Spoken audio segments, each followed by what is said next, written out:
momento da discussão, mas já como o livro de Derrida, L'écriture et la différence, que também é de 65, acho, são livros que já põem ênfase sobre a diferença.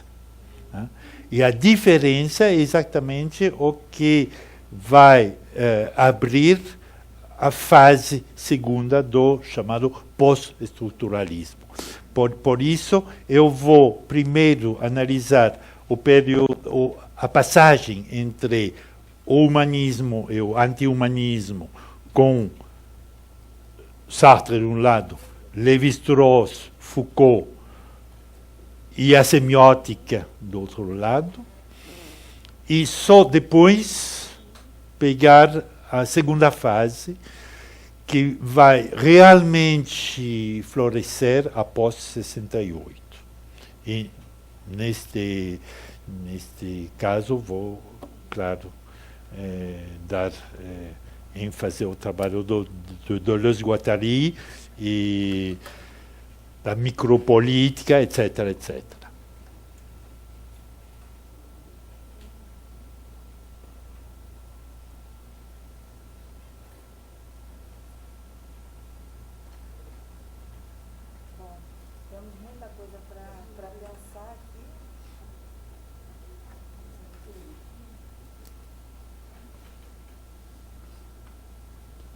Foi?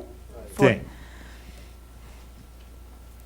Pensando aqui, pelo menos no Brasil, a gente vem discutindo bastante a universidade. A universidade está passando um momento bem complicado. E pensando nisso, né, tendo essa discussão como horizonte, a gente pode dizer que essa rearrumação, essa reorganização das instituições depois de 68, em certa medida é uma vitória da tecnocracia?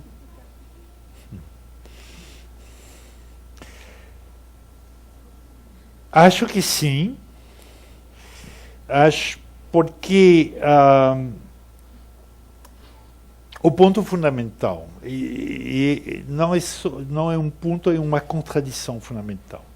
O ensino até 68 era na tradição do ensino da cultura burguesa. Um ensino sem finalidade.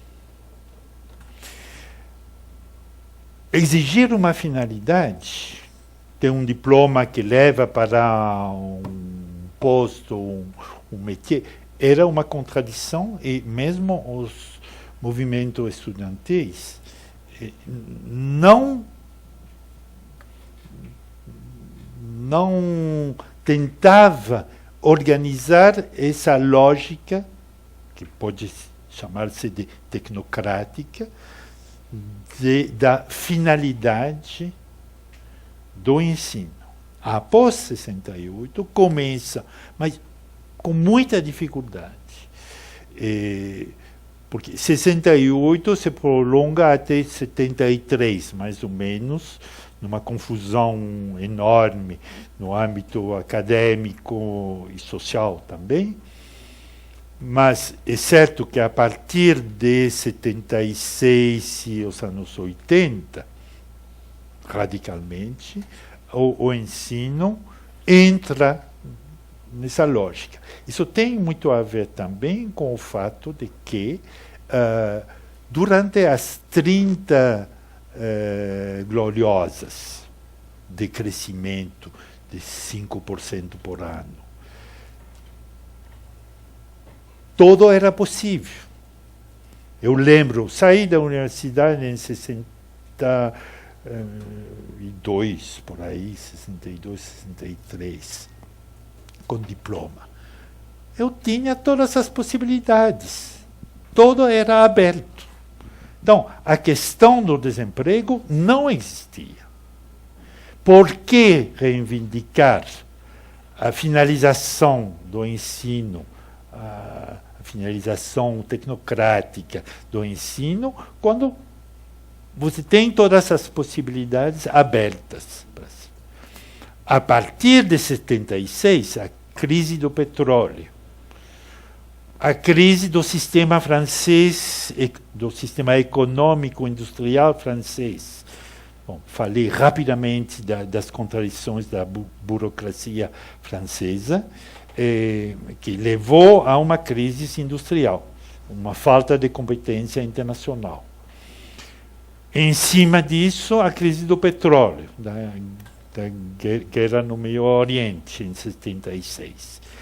A partir desse momento, já o desemprego começa, e cresce até hoje, e a questão da finalidade do ensino vira uma questão fundamental. Mas na minha época, não era.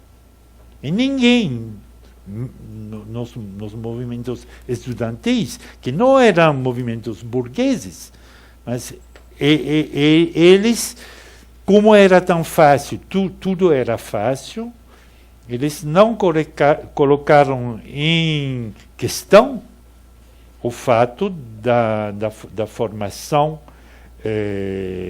ser como o Bourdieu mesmo, o livro do Bourdieu, Les Héritiers, que implicitamente toca o ponto da cultura burguesa.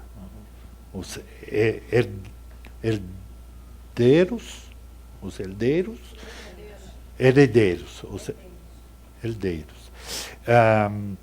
A tese do livro é que o ensino não permite a ascensão social. O resultado da universidade, do sistema educacional em geral, é a reprodução das posições sociais dos alunos. Entraram como filho de tal nível e saíram ao mesmo nível. Bom, era a tese. Então, nessa medida, o Bourdieu tocava a questão, através da palavra da reprodução, tocava a questão da funcionalidade do ensino e da possibilidade do ensino de levar para uma posição social talvez melhor, talvez não, mas nem os movimentos estudantis, nem o Bourdieu questionavam o fato da universidade ter como valor fundamental o saber em si, o saber como saber, e não o saber para, saber tecnocrático. Então, não sei bem as várias vertentes da crise da universidade brasileira, mas para a época na França, é claro que a crise não foi identificada como uma crise da visão burguesa sem interesse, né? Como Kant dizia, não? O olhar estético sem interesse, né? O ensino sem interesse. Por acaso você vai achar um trabalho, tudo bem, mas não é a lógica do sistema de ensino. Depois mudou, e se você quiser chamar isso de sistema tecnocrático, tá? Com uma finalização do saber, com respeito ao mundo do trabalho, com respeito à sociedade, o que a sociedade oferece em termos de oportunidades, é bem nesse sentido que a evolução se fez.